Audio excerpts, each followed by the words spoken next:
حضرت عمر رضی اللہ عنہ کے زمانے میں ایک آدمی آیا کرتا تھا شام کا کچھ عرصہ نظر نہیں آیا. حضرت عمر رضی اللہ عنہ نے پوچھا ساتھیوں سے، وہ فلاں آدمی نظر نہیں آتا ہے. ساتھیوں نے بتایا حضرت وہ راستے سے بھٹک گیا، غلط کاموں میں پڑ گیا، شراب تک کا عادی ہو گیا. تو یہ نہیں ہوا کہ جائے دفعہ ہو جائے جہنم میں، نہ نہ نہ نہ نہ، وہ پریشان ہو گئے، بے چین ہو گئے، اور فوراً اپنے قاصد کو بلایا اور خط لکھا. یہ خط ہے عمر کی طرف سے فلاں کے نام. میں تعریف کرتا ہوں اللہ کی. وہ کون ہے؟ آیت لکھی، غافر الذنب وقابل التوب شدید العقاب ذی الطول لا الہ الا ہو الیہ المصیر. والسلام علیکم. قاصد سے فرمایا کہ جاؤ مدینے سے شام ایک آدمی کے لیے، اس کو تلاش کرنا، اسی کے ہاتھ میں دینا، اور جب نشہ اتر جائے پھر دینا. ہدایات بھی دی ہیں. قاصد پہنچا ہے شام، تلاش کیا، اس کے ہاتھ میں دیا کہ حضرت عمر نے تمہارے نام لکھا ہے. اس نے کھولا، بسم اللہ الرحمن الرحیم، یہ خط ہے عمر کی طرف سے تمہارے نام. میں تعریف کر رہا ہوں اللہ کی. وہ کون ہے؟ غافر الذنب، وہ گناہوں کو معاف کرنے والا ہے، قابل التوب، توبہ قبول کرنے والا ہے، شدید العقاب، بڑی سخت پکڑ والا ہے، ذی الطول، بڑی طاقت قدرت والا ہے، لا الہ الا ہو، اس کے سوا کوئی بندگی کے لائق نہیں، الیہ المصیر، جانا اسی کے پاس ہے. اس نے پھر پڑھا، غافر الذنب وقابل التوب شدید العقاب ذی الطول لا الہ الا ہو الیہ المصیر. اس نے پھر پڑھا اور کہنے لگا، حضرت عمر رضی اللہ عنہ نے مجھے امید بھی دلائی ہے، اگر تو معافی مانگے گا تو وہ معاف کرنے والا ہے، توبہ کرے گا تو وہ قبول کرنے والا ہے، اور ڈرایا بھی ہے اگر تو معافی نہیں مانگتا اس کی پکڑ بڑی سخت ہے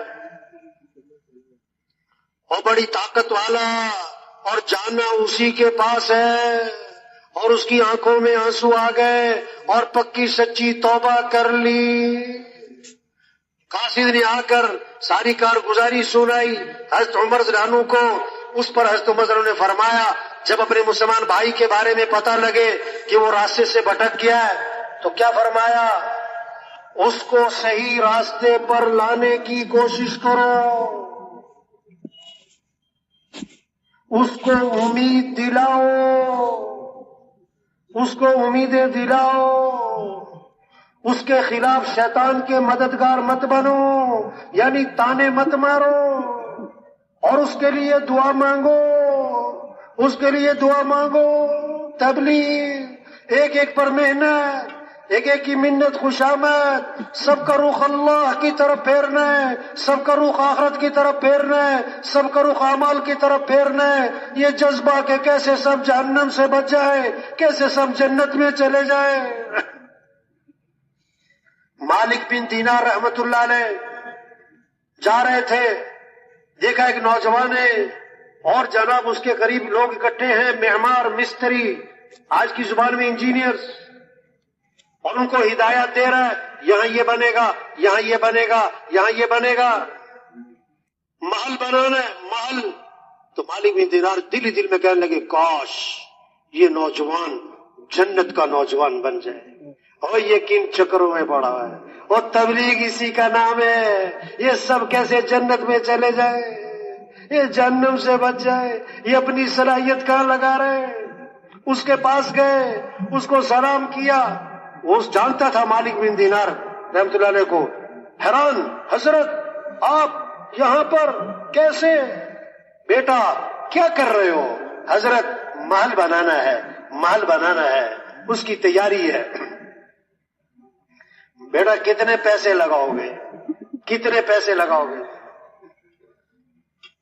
اس نے کہا اتنے لاکھ درہم دینار جو بھی ہے اتنے پیسے لگاؤں گا اور جناب ایک محل بناؤں گا.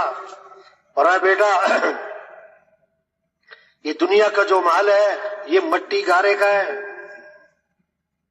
مال بھی ختم ہو جائے گا، رہنے والا بھی ختم ہو جائے گا، نہ مال رہے گا نہ رہنے والا۔ جنت کا جو مال ہے، جتنے پیسے تم نے یہاں لگانے ہیں، اگر یہ پیسے مجھے دے دو دینار، میں تم سے وعدہ کرتا ہوں اس دنیا کے مال کے بدلے تمہیں اللہ سے جنت میں مال لے کر دوں گا۔ اور جنت کا جو محل ہے اس کی ایک اینٹ سونے کی ہوگی اور ایک اینٹ چاندی کی ہوگی، اور اس کا گارا مشک کا ہوگا، اور اس کی گھاس زعفران کی ہوگی، اور اس کے کنکر موتی اور یاقوت ہوں گے، اور اس میں خوشبوئیں مہکتی ہوں گی، اور کبھی پرانا نہیں ہوگا اور بوسیدہ نہیں ہوگا، اور اس مال کو بنانے والے مستری نہیں ہوں گے، اس مال کو بنانے والا خود اللہ ہوگا۔ اب بولو کہ تمہیں دنیا کا مال چاہیے کہ جنت کا مال چاہیے؟ عقل مند تھا، آج کی طرح کی بے وقوفی نہیں کی، جاؤ جاؤ مولوی صاحب ہمیں سب پتہ ہے، چلو نکلو آپ۔ کراچی والے کہتے ہیں نا آپ پتلی گلی سے نکل جاؤ ہمیں سب پتہ ہے۔ نہیں، عقل مند تھا، کہتا ہے حضرت آپ مجھے مہلت دیں ایک رات، میں سوچوں گا، میں فیصلہ کروں گا، صبح بتاؤں گا۔ ہاں، مالک بن دینار رحمۃ اللہ علیہ رات کو اٹھے اور اس کے لیے ہاتھ اٹھائے۔ یہی تبلیغ ہے، دن میں محنت، رات کو دعا۔ دن میں محنت، منت خوشامد، ایک ایک کے پیچھے پھرنا، رات کو اس کے لیے دعا مانگنا، دل اللہ کے ہاتھ میں۔ تو مالک بن دینار رحمۃ اللہ علیہ رات کو اٹھے، اللہ کے سامنے کھڑے ہوئے اور ہاتھ پھیلائے کہ اے اللہ اس نوجوان کو صحیح فیصلہ کرنے کی توفیق دے دے، یہ غلط فیصلہ نہ کر جائے۔ ہر آدمی پر ایسے مراحل آتے ہیں، اس کو فیصلہ کرنا ہوتا ہے یا صحیح یا غلط۔ صحیح فیصلہ کیا بہت آگے جائے گا، غلط فیصلہ کیا بہت پیچھے رہ جائے گا۔ تو صبح اس کے پاس پہنچے، وہ انتظار میں تھا۔ پوچھا بیٹا کیا فیصلہ کیا؟ انہوں نے کہا حضرت بات پکی ہے، اگر میں یہ سارے دراہم دنانیر آپ کو دے دوں، آپ مجھے جنت میں اللہ سے محل لے کر دیں گے؟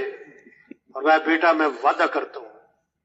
حدیث میں آتا ہے بہت سے پراگندہ بالوں والے، غبار آلو چہرے والے کسی کے دروازے پر جائیں، دھتکار دیے جائیں چلو چلو، لیکن اللہ کے ہاں ان کا اتنا اونچا مقام ہے، اگر وہ اللہ پر قسم کھا لے تو اللہ ان کی قسم کو پورا کر دے۔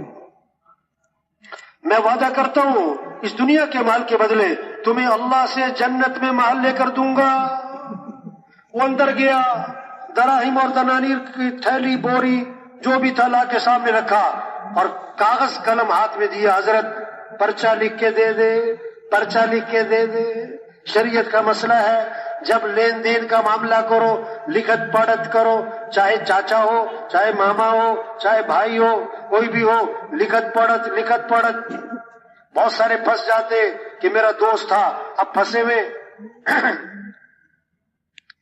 حضرت پرچہ لکھ کے دے۔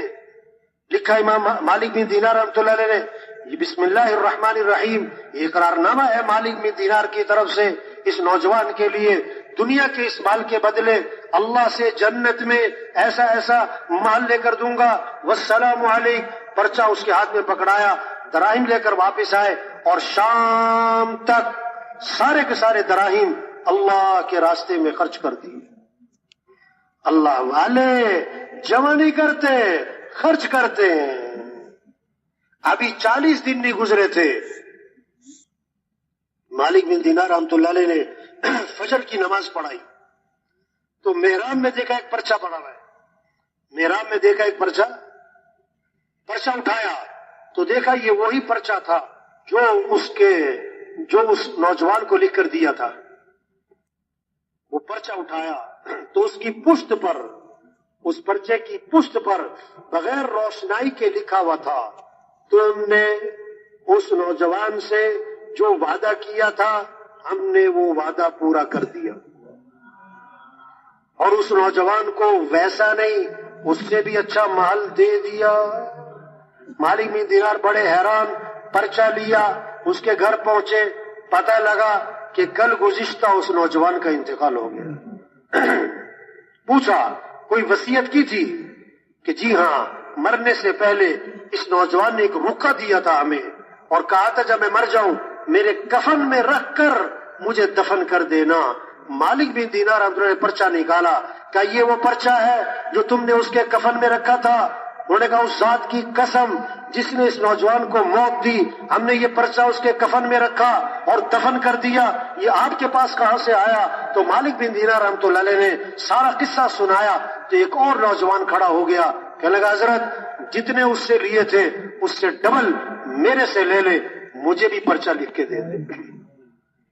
میں نہیں، اب نہیں، اب معاملہ نظر آ گیا، اب معاملہ نظر آ گیا، اور قیمت اسی وقت تک ہے جب تک نظر نہ آئے۔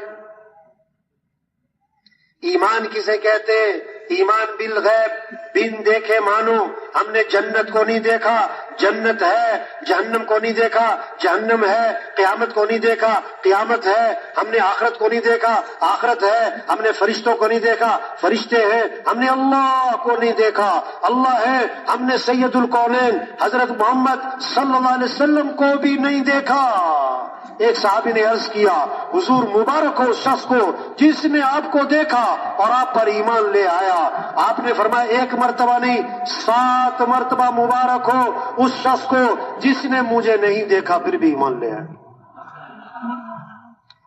تو بھائی چھوٹی سی زندگی ہے، آج زمین کے اوپر ہے، کل زمین کے نیچے ہوں گے، آج زمین پر چل رہے پھر دفن ہو جائیں گے، آج اپنے پر مٹی نہیں پڑنے دیتے پھر منو مٹی تلے دبا دیے جاتے، اور مٹی ڈالنے والے کون؟ اپنے، اور ثواب سمجھ کر ڈالتے، اپنے ہاتھ بھی قبر پہ جھاڑتے۔ یہ سب دھوکہ ہے میرے بھائیوں۔ 500 کی جوتی ہے 5000 کی، آگے سب ننگے پاؤں ہیں، 5000 کا سوٹ ہے 50000 کا، آگے کفن سب کا برابر ہے، 2 مرلے کا مکان ہے، 4 کنال کا بنگلہ ہے، قبر کا سائز سب کا ایک ہے، 20 لاکھ کا باتھ روم ہے، آخری غسل بھٹے پہ ہے، 30 لاکھ کا بیڈ ہے، آخری چارپائی جنازے والی سب کی ایک ہے، 10 کروڑ کی گاڑی ہے، آخری سفر تو ڈالے پر ہے، ایمبولینس پر ہے۔ ہاں، عقل مند ہے جو زندگی کے مقصد کو پہچانے، عقل مند ہے جو زندگی کے مقصد کو پہچانے، اپنی صلاحیت کو مقصد زندگی پر لگائے، پھر ضروریات زندگی 5 ہیں، ضروریات زندگی 5 ہے، اس میں بقدر ضرورت لگنا ہے، بقدر ضرورت لگنا ہے، کھانا ہے، لباس ہے، مکان ہے، شادی ہے، سواری ہے، یہ ضروریات زندگی ہے، یہ ضروریات زندگی ہے، بقدر ضرورت لگنا ہے، کھانا ضرورت ہے، بقدر ضرورت لگنا ہے۔ حضرت عائشہ رضی فرماتی ہیں ایک چاند، دوسرا چاند، تیسرا چاند چڑھ جاتا تھا، 2 ماہ گزر جاتے تھے، ہمارے گھروں میں آگ نہیں جلا کرتی۔ کھانے سادہ تھے، آج زور لگ گیا کھانوں پر، توبہ توبہ، کھا رہے ایک وقت میں کئی چیزیں کھا رہے، بار بار کھا رہے، بار بار اتنا کھا رہے اس کھانے کو ہضم کرنے کے لیے بھی کچھ کھا رہے ہیں۔ ہاں، آپ نے فرمایا بدترین برتن جس کو بھرا جائے وہ پیٹ ہے، بدترین برتن جس کو بھرا جائے وہ پیٹ ہے۔ ہاں، حضرت عمر رضی اللہ عنہ بیٹے کے گھر گئے، بیٹے نے گوشت بنایا، گوشت پکایا ہوا، بیٹا یہ گوشت کیوں پکایا؟ کہ جی چاہ رہا تھا، فرمایا جو جی چاہے گا وہ کھاؤ گے، جو جی چاہے گا وہ کھاؤ گے، کفا بالمرء سرفا ان یاکل کل ما اشتہت نفسہ، آدمی کے فضول خرچ ہونے کے لیے اتنی بات کافی ہے کہ جو جی چاہے کھانا شروع کر دے اس کو۔ زور غلط جگہ لگ رہا ہے کھانوں پر، دوسرا زور لگ رہا ہے کپڑوں پر، دے جوڑے پہ جوڑے، الماریاں بھری پڑی، الماریاں، اوفو، مستورات کو پہلی پریشانی پتہ کیا ہوتی ہے؟ الماری میں جگہ نہیں، اور دوسری پریشانی پتہ کیا ہوتی ہے؟ پہننے کو کپڑے نہیں۔ تو الماری کس سے بھری ہوئی؟ ہوا سے نہیں، ڈیزائن پرانے ہو گئے، ہاں یہ کپڑے والے ہر سال کپڑے کا ڈیزائن بدلے، کبھی پھول بڑا کر دے، کبھی چھوٹا کر دے، کبھی لال کر دے، کبھی پیلا کر دے، شاہ کو کبھی ادھر گھما دے، کبھی ادھر گھما دے، عورتیں کہتی ہیں نیا ڈیزائن آ گیا۔ ہاں یہ برتنوں والے برتنوں کا ڈیزائن بدل دیتے، گلاس کبھی لمبا کر دیا، کبھی چھوٹا کر دیا، کبھی چوڑا کر دیا، کبھی تنگ کر دیا، کبھی اسے بل دے دیا، نیا ڈیزائن آ گیا۔ توبہ تو حضرت عائشہ رضی اللہ عنہا 70,000 درہم تقسیم کیے، اور حضرت عائشہ رضی اللہ عنہا کے کپڑوں پر پیوند لگے ہوئے تھے۔ سب سے زیادہ محبت حضرت محمد صلی اللہ علیہ وسلم کو حضرت عائشہ رضی اللہ عنہا سے تھی۔ کسی نے پوچھا حضور زیادہ محبت کس سے ہے آپ کو؟ فرمایا عائشہ سے۔ کہ حضور نہیں، مردوں میں سے کس سے یہ پوچھنا چاہتے ہیں؟ فرمایا عائشہ کے باپ سے ہے۔ ہاں آپ کا انتقال ہوا، حضرت عائشہ رضی اللہ عنہا کی گود میں ہوا، آپ کے منہ میں جو آخری چیز گئی حضرت عائشہ رضی اللہ عنہا کا لعاب تھا، مسواک چبا کے دی تھی۔ آپ کے حضرت عائشہ رضی اللہ عنہا کی باری کا آپ کو انتظار رہتا تھا۔ جب بیماری بڑھی بیویوں سے اجازت مانگی، میں آخری دن عائشہ کے گھر گزارنا چاہتا ہوں، اور میں اللہ تو نے مجھے بیویوں میں عدل کرنے کا حکم دیا، میں عدل تو کرتا ہوں ظاہری طور پر، دل میرا عائشہ کی طرف مائل ہے، یہ میرے اختیار میں نہیں۔ اتنی محبت حضرت عائشہ رضی اللہ عنہا سے۔ فرمایا عائشہ اگر آخرت میں میرے ساتھ رہنا ہے، اگر آخرت میں میرے ساتھ رہنا ہے تو تین باتیں فرمائیں۔ اگر عائشہ آخرت میں میرے ساتھ رہنا ہے تو کیا فرمایا؟ کپڑوں کو اس وقت تک پرانا سمجھ کے نہ چھوڑ دینا جب تک کہ ان پر پیوند نہ لگ جائے، جب تک کہ ان پر۔ ہاں دوسری بات فرمائی عائشہ مالداروں کے پاس بیٹھنے سے بچانا اپنے آپ کو۔ آدمی جب اپنے سے زیادہ مالداروں کے پاس بیٹھتا ہے اس کے اندر مال کی حرص، مال کی طمع، مال کی دوڑ لگ جاتی ہے، نہ شکری پر آ جاتا ہے۔ تیسری بات فرمایا عائشہ دنیا سے اتنا توشہ لینا جو ایک مسافر کے لیے کافی ہوتا ہے، زیادہ لمبے چوڑے چکروں میں نہ پڑ جانا، یہ بھی بنا لو، یہ بھی بنا لو، یہ بھی لے لو، وہ بھی لے لو، ہلکا پھلکا رکھنا اپنے آپ کو۔ ہاں تو 70,000 درہم تقسیم کیے، اپنے کپڑوں پر پیوند تھے۔ آج زور لگ گیا کپڑوں پر، تیسرا زور لگ گیا کس پر؟ تعمیرات پر۔ آپ نے فرمایا جب آدمی کے مال میں برکت نہیں رہا کرتی تو تعمیرات پر لگا کرتا ہے۔ اذا لم یبارک فی مال العبد یجعلہ فی الماء والطین، جب برکت نہیں تو تعمیرات پر، مٹی گارے پر۔ ایک صحابی نے ذرا اونچا مکان بنا لیا، آپ کا گزر ہوا، فرمایا یہ کس کا ہے؟ کہ فلاں کا ہے۔ ایک انصاری تھے، آپ خاموش ہو گئے، دل میں بات کو رکھا۔ ایک دن وہ صاحب خانہ حاضر خدمت ہوئے، آپ کو سلام کیا، آپ نے سلام کا جواب نہیں دیا۔ وہ پریشان ہو گئے، صحابہ سے پوچھا، میرے سے اعراض فرما رہے ہیں، کیا بات ہے؟ کہ تمہارے گھر کے پاس سے گزرے تھے، پوچھا تھا یہ کس کا ہے۔ سمجھ گئے اللہ کے نبی کو پسند نہیں آیا، واپس گئے۔ هدمها حتى سواها بالارض، اس کو گرا دیا، زمین کے برابر کر دیا، اور آ کر سنایا نہیں اللہ کے نبی کو۔ آپ کا دوبارہ گزر ہوا، فرمایا ما فعلت القبہ، وہ قبہ نما گھر تھا، اس کا کیا بنا؟ صحابہ نے ساری بات سنائی، اس پر آپ نے فرمایا کل بناء وبال على صاحبه الا مالا، ہر تعمیر کرنے والے پر وبال کا باعث بنے گی سوائے اس تعمیر کے جو ضرورت کی ہو، سوائے اس تعمیر کے جو ضرورت کی ہو۔ قیامت کی نشانی بتائی، یتطاولون فی البنیان، یہ اونچی اونچی عمارتیں، یہ اونچے اونچے پلازے، کہ بھی یہ تو قیامت کی نشانی ہے۔ یہ زور غلط جگہ لگ رہا ہے، کھانوں پر، کپڑوں پر، تعمیرات پر۔ چوتھا زور لگ رہا ہے شادیوں پر۔ شریعت کا مزاج، شادی کیا ہو، سادی ہو، سستی ہو، آسان ہو، جلدی ہو، یہ تو شیطانی مزاج ہے۔ شادی مہنگی ہو، مشکل ہو، رواج کے ساتھ ہو، تاخیر کے ساتھ ہو۔ آپ بتاؤ آج کل شادی سستی ہے یا مہنگی ہے؟ آسان ہے کہ مشکل ہے؟ جلدی ہے کہ تاخیر سے ہے؟ ایک جگہ نکاح پڑھانا ہوا، تو لوگ بیٹھے ہوتے نا نکاح میں، تو باپ اور بیٹا ایک بیٹھے ہوئے تھے سامنے جو نکاح میں شریک تھے. جب میں نے کہا نا بھئی شادی سادی ہو، سستی ہو، آسان ہو، جلدی ہو، بیٹا کہتا ابا سنی ان کی بات آپ نے کیا کہہ رہے ہیں جلدی ہو.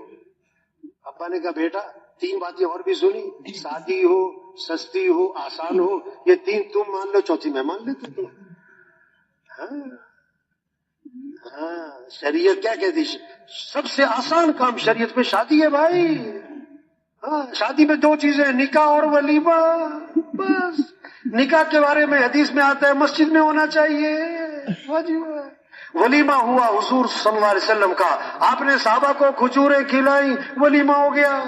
ایک ولیمہ ہوا، آپ نے سارے مدینہ منورہ کو کھانا کھلایا. اگر کسی نے زور دکھانا ہے تو ٹھیک ہے ولیمے میں بلا لو، لیکن ایک بات فرمائی آپ نے، بدترین ولیمہ ہے جس میں مالداروں کو بلایا جائے اور غریبوں کو نہ بلایا جائے.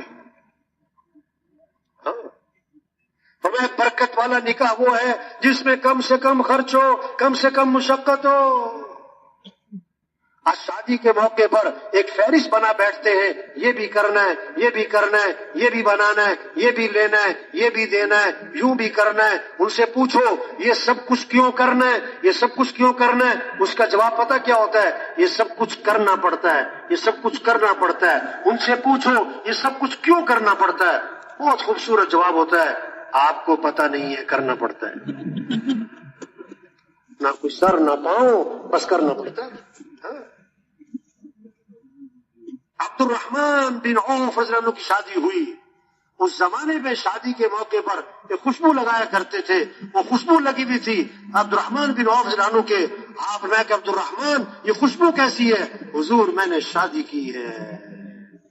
ہاں اور میں ولیمہ کر لینا اگرچہ بکری ہو.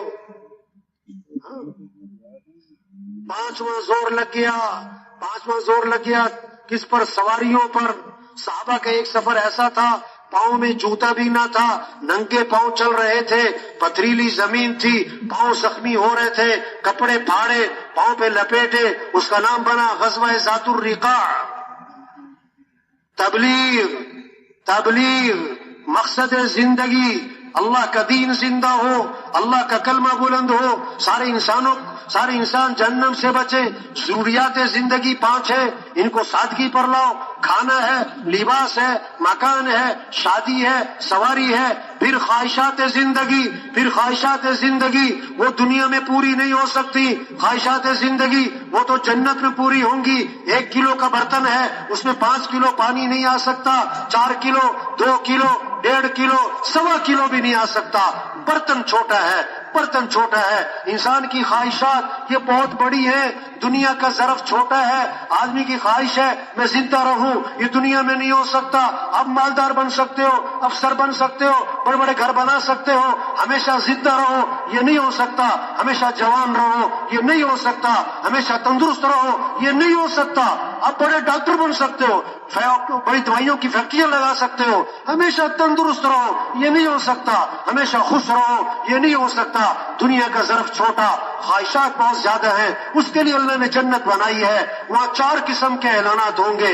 زندہ رہو گے موت نہیں، جوان رہو گے بڑھاپا نہیں، خوش رہو گے کبھی غم نہیں، تندرست رہو گے کبھی بیماری نہیں. 4 قسم کی نہریں اللہ فرما رہے جنت میں. 4 قسم کی نہریں، دودھ کی نہریں، شہد کی نہریں، شراب کی نہریں، پانی کی نہریں، سونے چاندی کے محلات. وہاں دوستوں سے ملاقاتیں، وہاں رشتہ داروں سے ملاقاتیں، اور اس سے بڑھ کر جنت میں صحابہ سے ملاقاتیں، اور اس سے بڑھ کر انبیاء علیہ السلام سے ملاقات، اور حضرت محمد مصطفیٰ صلی اللہ علیہ وسلم کی زیارت، اور سب سے بڑھ کر جنت میں اللہ کا دیدار ہوگا. اللہ فرمائیں گے یا اہل الجنہ، اے جنتیوں، وعظ کریں گے لبیک و سعدیک، اے اللہ ہم حاضر، ہماری سعادت، رب ہمیں پکارے. آپ اللہ فرمائیں گے راضی ہو گئے، اور راضی ہو گئے. عرض کریں گے اللہ بھی راضی نہ ہو تو کب ہو؟ تو نے وہ دیا جو کسی کو نہ دیا. اللہ فرمائیں گے جو دیا اس سے بہتر دوں. کہ اللہ چہرے چمک گئے، جہنم سے بچ گئے، جنت میں پہنچ گئے، اب کیا باقی رہا؟ اللہ فرمائیں گے احل علیکم رضوانی فلا اسخط علیکم بعدہ ابدا، میں ہمیشہ ہمیشہ کے لیے تم سے راضی ہو گیا، آج کے بعد کبھی تم سے ناراض نہیں ہوں گا۔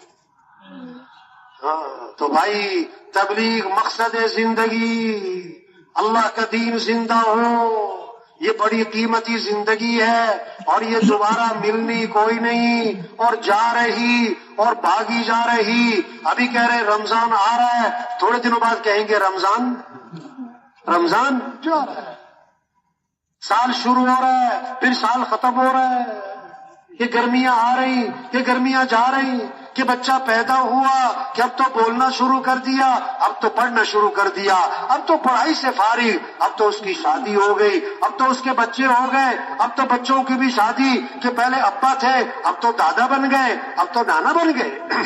ہاں، یہ بال سفید ہونا یہ پیغام ہے، یہ پیغام ہے، یہ بچہ، یہ دادا بننا، یہ کیا ہے، نانا بننا، یہ بھی پیغام ہے کہ سیٹ خالی کرو۔ یہ روز جنازے، فلاں کا انتقال، روز قبرستان کے پاس سے گزر، ہر قبرستان سے پیغام آتا ہے، آنا یہیں پر ہے، آنا یہیں پر ہے۔ ایک قبرستان کے باہر لکھا ہوا تھا، کل ہم بھی تم جیسے تھے اور کل تم بھی ہم جیسے ہو جاؤ گے۔ ایک قبر کے اوپر کتبہ لگا ہوا تھا، اس پر لکھا ہوا تھا، یہ میرا بڑا وہم تھا کہ میں بڑا اہم تھا۔ یہ بڑی قیمتی زندگی ہے اور اللہ نے ہمیں بہت بڑا کام دیا ہے۔ اللہ کا دین زندہ ہو، اللہ صمد ہے، اللہ کسی کے محتاج نہیں ہے، اللہ کا دین کسی کا محتاج نہیں ہے۔ ہم تبلیغ کا کام کریں گے، ہم دین کی محنت کریں گے اور دین نہیں چمکے گا، ہم چمکیں گے۔ اگر ہم دین کا کام نہیں کرتے، دین نہیں مٹتا، ہم مٹیں گے۔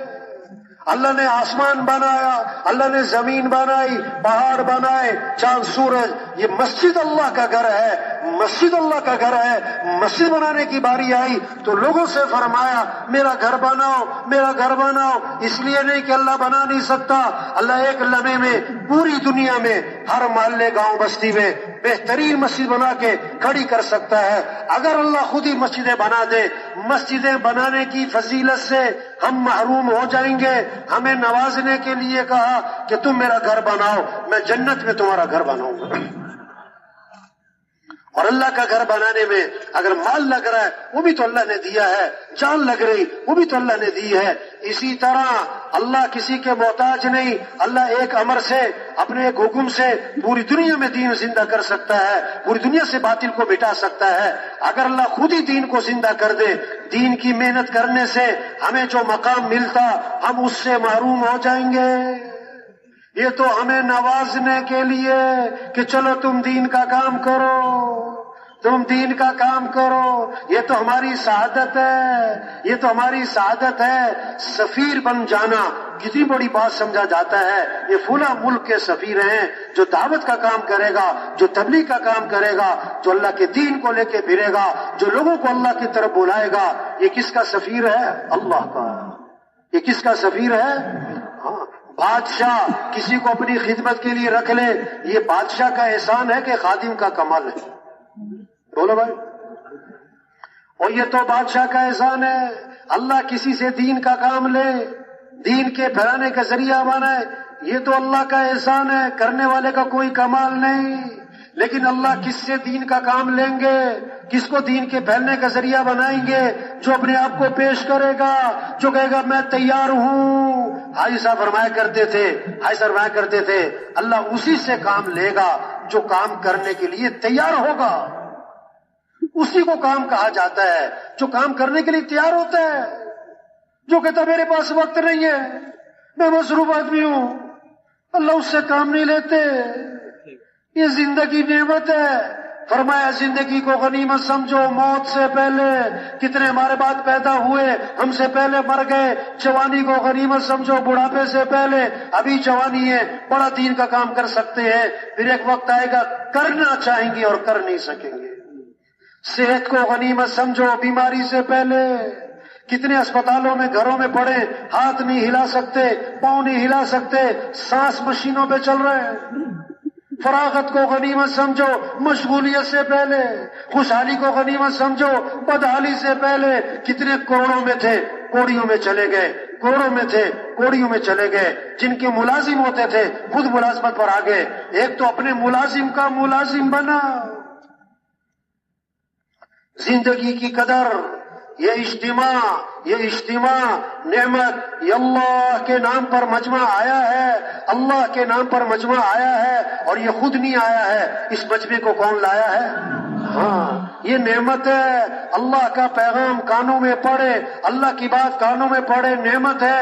اللہ جس سے خیر کا ارادہ فرماتے ہیں، اللہ اسے خیر کی باتیں سناتے ہیں۔ اللہ کرے یہ اجتماع پورے کراچی کی ہدایت کا ذریعہ بن جائے، مسجدوں کے آباد ہونے کا ذریعہ بن جائے، سب کی توبہ کا ذریعہ بن جائے، سارے شر کے ختم ہونے کا ذریعہ بن جائے۔ اور یہ اللہ کے لیے مشکل نہیں ہے، یہ اللہ کے لیے مشکل نہیں ہے۔ یہ جو مجمع آیا ہے، یہ نیت کر لے ہمیں دین کا کام کرنا ہے، ہمیں دین کی محنت کرنی ہے، اللہ کے پیغام کو لے کے پھرنا ہے۔ آج تک جو کمی کوتاہی ہوئی، اللہ سے معافی مانگے، اللہ سے معافی مانگے۔ یہ نہ ہو کہ اجتماع میں آئے، بیانات سنے اور دعا ہوئی، اور پھر اپنے اپنے کاموں میں، پھر وہی دنیا، پھر وہی دکان، پھر وہی دفتر، پھر وہی کاروبار، پھر وہی دنیا کی دوڑ۔ ہاں، ایک ساتھی اجتماع پہ آیا تو میں نے اس سے پوچھا، او بھائی جانے والے ساتھی، او بھائی یہ کیا ہو گیا؟ او بھائی ان کو بٹھاؤ، بھائی اللہ کے بندو، او اللہ کے بندو بھائی، او بھائی کہنا سننا کرنے کے لیے بھائیو، کہنا سننا کرنے کے لیے بھائیو۔ ہمارے تھے حاجی مشتاق صاحب مرحوم ڈرائیونگ میں نا، تو بڑی بات جو کرتے تھے نا، ایسی بات ہوتی تھی سخت سی لگتی تھی، لیکن بڑی نبض پہ ہاتھ لگتے تھے۔ ایک دن ان کا بیان تھا عربوں میں ترجمہ کر رہا تھا، فرمانے لگے آج بیان کرنے والا بیان کر کے فارغ، سننے والے سن کے فارغ، بیان کرنے والا بیان کر کے چھٹی، سننے والے سن کے چھٹی۔ اس پر مثال دینے لگے کہ خامن صبح جا رہا تھا، بیوی نے کہا پتی لانی ہے، پتی ختم ہو گئی، بہت اچھا۔ چاول لانے ہیں، چاول ختم ہو رہے، بہت اچھا۔ آٹا بھی لانا ہے، بہت اچھا۔ گھی بھی لانا ہے، بہت اچھا۔ مسالے بھی لانے ہیں، بہت اچھا۔ وہ کہتی جا رہی، وہ سنتا جا رہا۔ شام کو آیا تو خالی ہاتھ، بیوی نے کہا میں نے تجھے یہ کہا تھا، اس کا کیا بنا؟ اس نے کہا تجھے کہنے کا ثواب، مجھے سننے کا ثواب۔ او بھائی، یہ کہنا سننا کرنے کے لیے بھائی، یہ اجتماع میں آنا، اللہ رسول کی بات کا سننا نعمت ہے۔ آگے بڑھے۔ صرف اجتماع میں آنا کافی نہیں ہے، کہ ہاں جی میں اجتماع میں آیا تھا۔ یہ بہت سارے پتہ کیا پوچھتے، اگلا اجتماع کب ہوگا؟ کیا پوچھتے؟ ایک ساتھی سے پوچھا نا، تم اجتماع میں 3 دن رہے، بیانات سنے، اب واپس جا رہے، کیا کرو گے جا کر؟ اس نے کہا اگلے اجتماع پہ پھر آؤں گا۔ ہاں، ایک سے میں نے پوچھا اجتماع میں تمہارے 4 ماہ کب لگے؟ کہتا میرے تو 4 ماہ نہیں لگے۔ چلا کہ نہیں، چلا بھی نہیں لگا۔ ارے بھائی سروزے تو لگتے ہوں گے؟ کہ نہ سروزہ بھی کبھی نہیں لگایا۔ ارے بھائی آپ اجتماع میں پہلی دفعہ آئے ہو؟ کہتا نہیں میں تو 12 سال سے آ رہا ہوں۔ کب سے آ رہا ہوں؟ توبہ ہے۔ اور چلو آئے صحیح، اس بہانے اجتماع میں آئے، بزرگوں سے ملنے کے بہانے۔ وہ رائے میں نا حویلی میں سارے بزرگ ہوتے ہیں نا، نظام الدین انڈیا کے، تو اب وہ بہت سارے ساتھی آتے ہیں، بزرگوں سے ملاقات کروا دو، بزرگوں کی زیارت کروا دو، بزرگوں سے مصافحہ کروا دو۔ تو میں ان سے کہتا ہوں اچھا چھوٹے بزرگ سے ملنا ہے کہ بڑے بزرگ سے؟ نہیں بڑے بزرگ سے ملنا ہے۔ اچھا، میں کہتا بیٹھو پھر۔ سروزہ لگانا چھوٹا بزرگ، چلا لگانا اس سے بڑا بزرگ، 4 ماہ لگانا اس سے بڑا بزرگ، اور سب سے بڑا بزرگ اپنی مسجد کو وقت دینا ہے۔ عمومی گشت، بیرونی گشت، روزانہ کا مشورہ، روزانہ کی گشتیں۔ او بھائی یہ کام بزرگ ہے، ہاں۔ مولانا یوسف رحمۃ اللہ علیہ کو کسی میواتی نے کہا ارے تو بڑا بزرگ ہوئے، اپنے میواتی انداز میں لہجے میں، تو بڑا بزرگ ہوئے۔ اب میں کہا نہ بھائی میں کوئی بزرگ نہیں. نہ تو ہی تو بزرگ ہے. اور نہ بھائی میں کوئی بزرگ نہیں. ارے تیرے سے بڑا تو بزرگ ہے کوئی نہ, تو سب سے بڑا بزرگ ہے تبلیغ کا. اچھا اگر میں تبلیغ کا کام نہ کروں تو تو مجھے بزرگ کہے گا؟ اب وہ اپنے سادہ انداز میں کہنے لگا اگر تو تبلیغ کا کام نہ کرے تو پھر تو کہے گا بزرگ ہے. میں بھی یہی کہہ رہا ہوں, کام بزرگ ہے. یہ سارا مجمع, ہر طبقہ, ہر علاقہ یہ آیا بیٹھا ہے, یہ اجتماع نعمت ہے, اللہ کے نام پر آئے ہیں. آج تک ہم سے جو غفلت ہوئی, آج تک ہم سے جو کمی کوتاہی ہوئی دین پر چلنے میں, دین کی محنت میں, اس پر اللہ سے معافی مانگے. اس پر اللہ سے کیا کریں؟ یا ایھا الذین آمنوا توبوا الی اللہ توبۃ نصوحا. اے ایمان والو توبہ کر لو. شیطان دشمن ہے, دین سے دور رکھتا ہے, مسجد سے دور رکھتا ہے, دین کے کاموں سے دور رکھتا ہے. شیطان نے اللہ سے کہا کہ اللہ تیری عزت کی قسم, جب تک تیرے بندوں کے جسم میں روح موجود ہے میں انہیں گمراہ کرتا رہوں گا. اللہ نے 3 قسموں کے ساتھ جواب دیا. فرمایا میری عزت کی قسم, میرے جلال کی قسم, میرے بلند مرتبہ ہونے کی قسم, یہ جب تک میرے سے معافی مانگتے رہیں گے میں بھی انہیں معاف کرتا ہی رہوں گا. توبہ کریں بھائی. ایک اللہ والے تھے, گاؤں کے کنارے بیٹھے تھے, رو رہے تھے. حضرت کیوں رو رہے؟ ان گاؤں والوں کی منت کرتا ہوں, توبہ کر لو. اللہ توبہ قبول کرنے کے لیے تیار ہے اور یہ توبہ کرنے کے لیے تیار نہیں ہے. رو رہا ہوں, کیسے سمجھاؤں؟ کچھ دنوں بعد دیکھا قبرستان کے کنارے بیٹھے رو رہے تھے.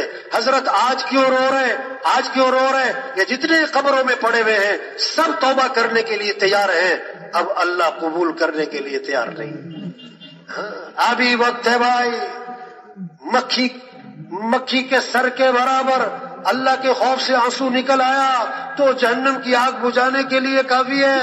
اگر بغیر توبہ کے مرا اتنا روئے گا, اس کے آنسو میں کشتی چلانا چاہو تو چلا سکتے ہو, پر وہ رونا کام نہیں آئے گا. او بھائی یہ تبلیغ, یہ چارواں, یہ چلا, یہ 3 دن, اس کے پیچھے کتنوں کی توبہ چھپی ہے, کتنوں کی ہدایت چھپی ہے, کتنوں کی زندگیوں کا بدلنا چھپا ہے بھائی, کتنوں کا جہنم سے بچنا چھپا ہے بھائی. کام نہیں ختم ہوتے, آدمی ختم ہو جاتا ہے. یہ شیطان کا بڑا دھوکہ ہے. میرے پاس ٹائم نہیں ہے. قبرستان بھرے پڑے ایسے لوگوں سے جو کہتے تھے میرے پاس ٹائم نہیں ہے. جیلیں بھری پڑی, ہسپتال بھرے پڑے جو کہتے تھے میرے پاس ٹائم نہیں ہے. قبرستان بھرے پڑے ایسے لوگوں سے جو کہتے تھے توبہ کریں گے پھر زندگی بدلیں گے, پھر گناہوں کو چھوڑیں گے پھر. بہت سے آج مر گئے جنہوں نے کہا تھا کہ کل میں نے توبہ کر لی ہے.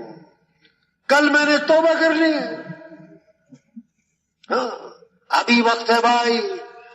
بہت سارا مجمع ہے, بہت بڑی نعمت ہے. سارے مسئلوں کا حل, ملک کے مسئلوں کا حل, عوام کے مسئلوں کا حل, غریبوں کے مسئلوں کا حل. اور اصل مسائل آخرت ہیں, اصل مسائل قبر کے ہیں. جنت اور جہنم اور آخرت, یہ ہے اصل مسئلہ. دنیا کے مسئلوں کا حل اور آخرت کے مسئلوں کا حل یہ توبہ ہے, یہ اللہ کی طرف رجوع ہے, یہ محنت ہے. اس کی محنت کے پیچھے ہزاروں کی توبہ چھپی ہے, ہزاروں کی ہدایت چھپی ہے. ہم میں سے ایک ساتھی ہزاروں کی توبہ کا ذریعہ بن سکتا, ہزاروں کی ہدایت کا ذریعہ بن سکتا. ہمارے ایسا فرماتے تھے ہمارا غریب سے غریب مالداروں کی ہدایت کا ذریعہ بن سکتا, ہمارا ان پڑھ سے ان پڑھ بادشاہوں کی ہدایت کا ذریعہ بن سکتا. اور فرمایا طوبی لعبد جعلہ اللہ مفتاحا للخیر ومغلاقا للشر. مبارک ہو اس شخص کو جس کو اللہ نے خیر کی چابی اور شر کا تالا بنا دیا ہو. ہاں، ہم میں سے ہر ایک ایسا فرماتے تھے، اے اللہ ہمارے جینے کو بھی ہدایت کا ذریعہ بنا، ہمارے مرنے کو بھی ہدایت کا ذریعہ بنا، اے اللہ ہمیں ایسا بنا جو ہمیں دیکھے اسے بھی ہدایت ملے، جسے ہم دیکھیں اسے بھی ہدایت ملے، جو ہوائیں ہمیں چھو کے جائیں، جہاں جہاں جائیں اے اللہ سبھی کو ہدایت دے دے۔ اے اللہ ہمیں وہاں زندہ رکھ جہاں ہمارے زندہ رہنے سے تیرے دین کو فائدہ پہنچے، اور اے اللہ ہمیں وہاں کی موت نصیب فرما جہاں ہمارے مرنے سے تیرے دین کو فائدہ پہنچے۔ ہماری موت کو بھی ہدایت کا ذریعہ بنا، ہمارے جنازوں کو بھی ہدایت کا ذریعہ بنا، ہماری قبروں کو بھی ہدایت کا ذریعہ بنا۔ یہ ہے سب سے اونچا مقام کہ آدمی ہدایت کا ذریعہ بنے۔ یہ محنت ہے جو کرے گا اور رات کو دعائیں مانگے، ہدایت اللہ کے ہاتھ میں ہے۔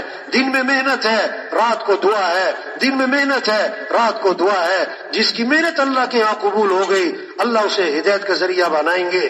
اس لیے اس مجمع سے گزارش ہے، تبلیغ ہے، منت ہے، خوش آمد ہے، اس سائل کی طرح کی ندا ہے جو کہتا ہے جو دے اس کا بھی بھلا، جو نہ دے اس کا بھی بھلا۔ باقی روز روز کسی نے نہیں سمجھانا، یہ روز روز کوئی اجتماع نہیں ہونا، یہ روز روز کوئی اجتماع نہیں ہونا۔ اس لیے بھائیوں جو ہم سے غفلت ہوئی اس دعوت کے کام میں، خروج میں مقام پر کام کرنے میں، اللہ سے معافی مانگ لے۔ جو بقیہ زندگی ہے پتہ نہیں کتنی ہے، قرآن حفظ کرنے کی نیت سے شروع کیا، ابھی آدھا سپارہ بھی حفظ نہیں ہوا کہ موت آ گئی، اللہ قیامت کے دن اس کو حافظوں میں اٹھائیں گے۔ حج کی نیت سے چلا، ابھی راستے میں تھا کہ موت آ گئی، اللہ قیامت کے دن اس کو حاجیوں میں اٹھائیں گے۔ ہم نیت کر لیں کہ پوری دنیا میں پورا دین زندہ کرنا ہے انشاءاللہ۔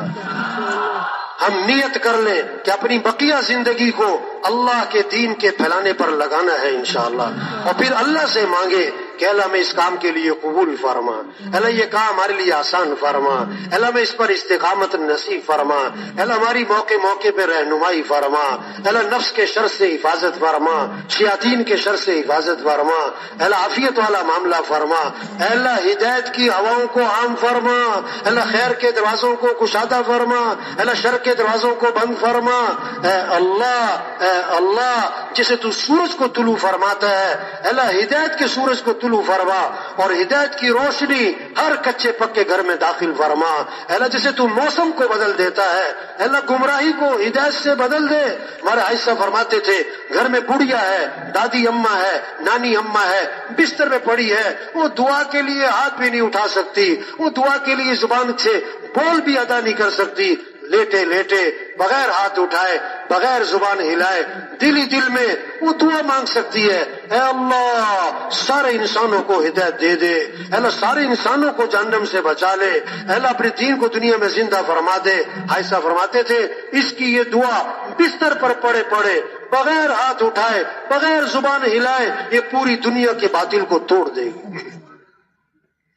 پوری دنیا میں باطل میں دراڑیں پڑیں گی، حق کے قبول ہونے کی استعداد پیدا ہوگی، اپنی حیثیت کو پہچانے، اپنی ذمہ داری کو پہچانے، اپنی زندگی کے مقصد کو پہچانے۔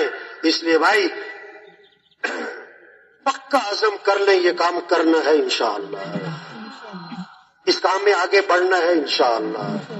لوہا گرم ہو تو کیا کرو، چوٹ لگا لو، ماحول میں آئے اللہ کی بات سنی دل نرم ہوئے نکل جائے، تبلیغ نکالو، پھرو، صرف سننا کافی نہیں، صرف آنا کافی نہیں ہے۔ مولانا الیاس صاحب رحمۃ اللہ کا بیان ہو رہا ہے، اور میواتی بیٹھے ہوئے ایک عالم بڑے عالم وہ بھی تشریف لائے اور بیان میں بیٹھ گئے۔ اب بیان سن رہے اور دل ہی دل میں کہہ رہے یہ عجیب بڑے میاں ہیں، اتنا اونچا بیان، اتنی اونچی باتیں، اتنی علمی باتیں، یہ تو علماء کے سمجھنے کی، عوام کیا سمجھیں، یہ تو ان پڑھ لوگ ہیں، میواتی سادے، ان کو یہ کیا سمجھ میں آئے گی، یہ کیا سمجھ رہے ہوں گے، یہ عجیب بڑے میاں، یہ کن کے سامنے کیا بات کر رہے۔ جب بیان ختم ہوا، تشکیل شروع ہوئی، تو وہ جو عالم بیٹھے تھے ساتھ والے بوڑھے میواتی سے فرمانے لگے، میاں جی کوئی بات سمجھ میں آئی کہ یہ بڑے میاں کیا کہہ رہے ہیں؟ کوئی بات سمجھ میں آئی؟ یہ کیا کہنا چاہتے ہیں؟ وہ بوڑھا میوادی کہنے لگا وہ یہی تو کہہ رہے ہیں کہ نکل جاؤ اللہ کے راستے میں، یہی تو کہہ رہے ہیں نکل جاؤ اللہ کے راستے میں۔ تو وہ عالم کہنے لگے ہاں اس کی سمجھ میں آئی، میری سمجھ میں کوئی نہیں آئی۔ نکلے بھائی، نکلے بھائی، نکلے بھائی۔